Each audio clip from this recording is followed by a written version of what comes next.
So, Channel Awesome then. It's fair to say that it's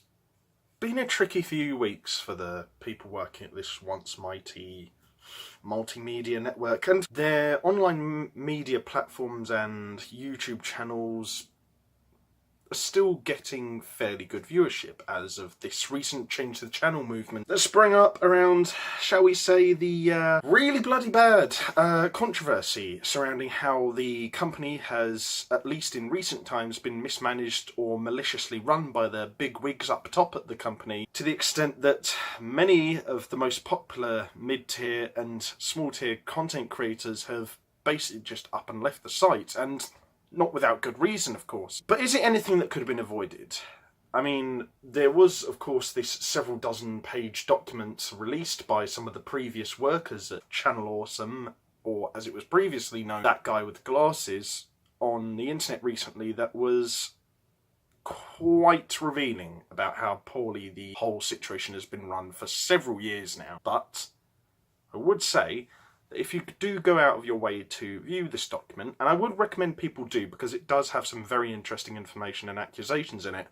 to take it with the pinch of salt, or at least some of the points in there, because there are many situations that are detailed in the document that do include specific names, times and events that shall we say, the higher-ups at Channel Awesome haven't really done their most dedicated to dissuade or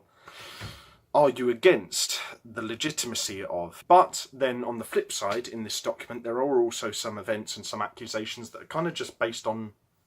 well, simply just that, accusations. So I will say, to go into this whole situation, whether it be just doing some paper-thin surface research on the change the channel movement and the situation that's come out of it, or just simply looking at the document itself and trying to analyse that on its own, please take some of that with a pinch of salt.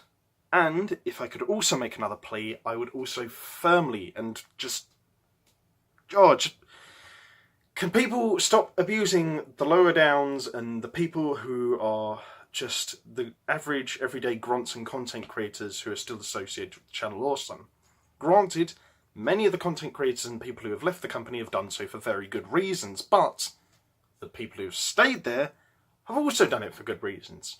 And there are probably a few explanations as to why this is the case. For many of them, they may just simply have no other options as to building up strong content creation networks and work connections, and so for them, Channel Awesome may just simply be the only way they have of continuing to network with other people online to create increasingly well-developed and profitable content that can help them make a living. On top of that, many of them may just simply be intimidated by the prospect of leaving a company that they've been part of for years, and on top of that, some might also be intimidated by the fact that the company's CEO, by all accounts, is a psychopath. And while I do have to keep in mind that I just said a few minutes ago that I want everyone to go into this whole situation with a pinch of salt and to assess everything on their own mindset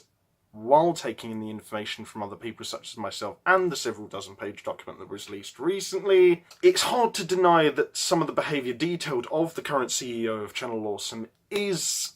a bit on the nasty side, shall we just say. So,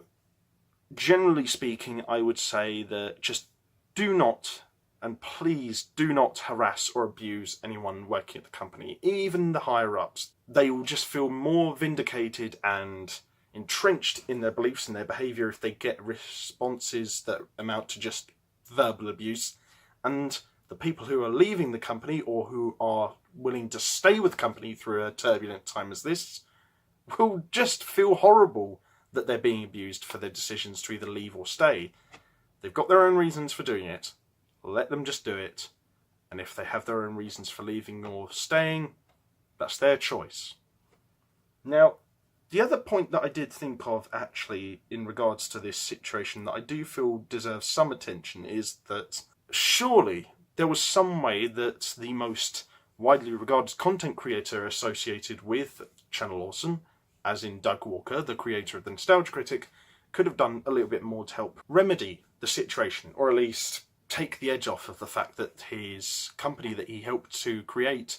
has kind of been taken over by a sociopathic man-child who resorts to verbal abuse and firing people who are 10 minutes late for a Skype call even though they have medical obligations. I don't think this is solely down to him, and I don't even know if it's mostly down to him, but the recent degradation of Channel Awesome does, I feel, have some minor responsibility or some blame at his feet. I mean, it's undeniable, despite the fact that there are many, many popular content creators associated with Channel Awesome, that it's possibly just been that since the company's inception that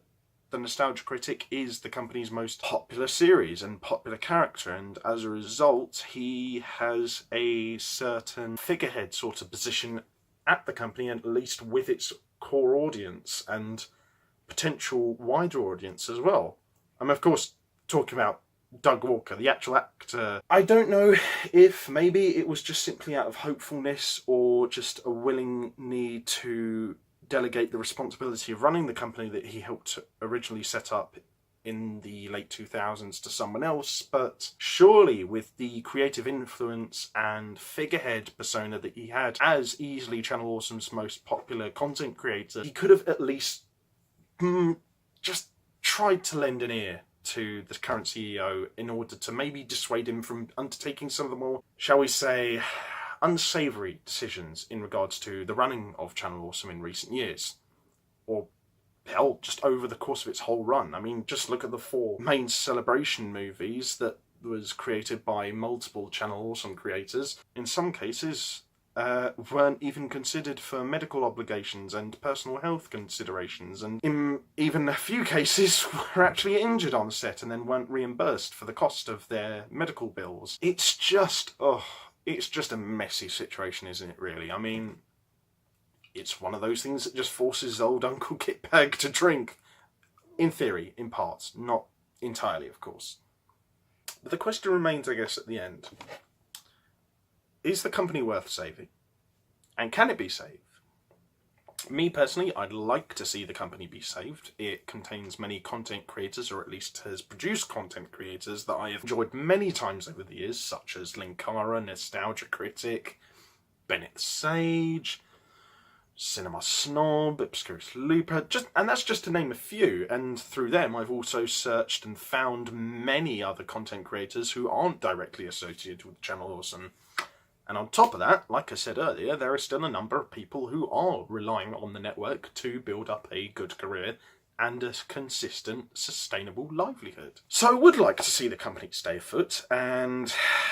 rise to a healthy, level-headed playing field. But the way it's being run at the moment, and with the recent controversy surrounding Channel Awesome, I don't know if that's possible. And it's kind of a sad way to see such a prominent and once dominant in the area of nostalgic and geeky culture network fall to such a degradational level of just shy. With the exception of the higher-ups, they have definitely screwed the pooch in many cases, and if you want information on that,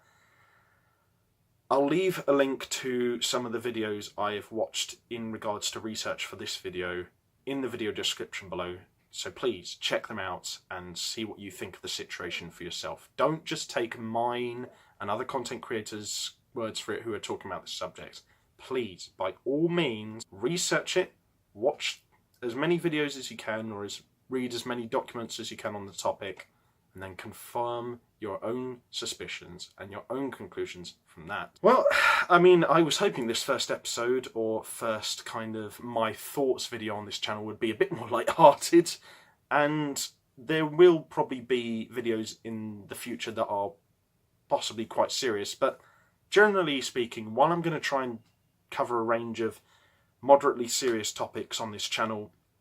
I'm going to try and keep at least a bit of wit intact so that it's not all doom and gloom, and so it's not all dour, and that so we do at least get to have a bit of a laugh here and there. Let's face it, the world is kind of screwed eventually, and if you can't have at least a bit of a laugh at that, yeah, I don't know where I'm going with this analogy actually. In any case, I hope you guys have enjoyed this video, or at least found it somewhat informative. If you did, leave a like, comment, share and subscribe. As I said before, check out the video description for extra videos on this topic, and also my 2 other YouTube channels and my social media platforms, including my Twitter and my BlogSpot. Now, until next time, get back grumbles, and don't forget to grumble with integrity, research and assurity. Until next time, I've been Get Back Grumbles, and I'll see you guys on the next one.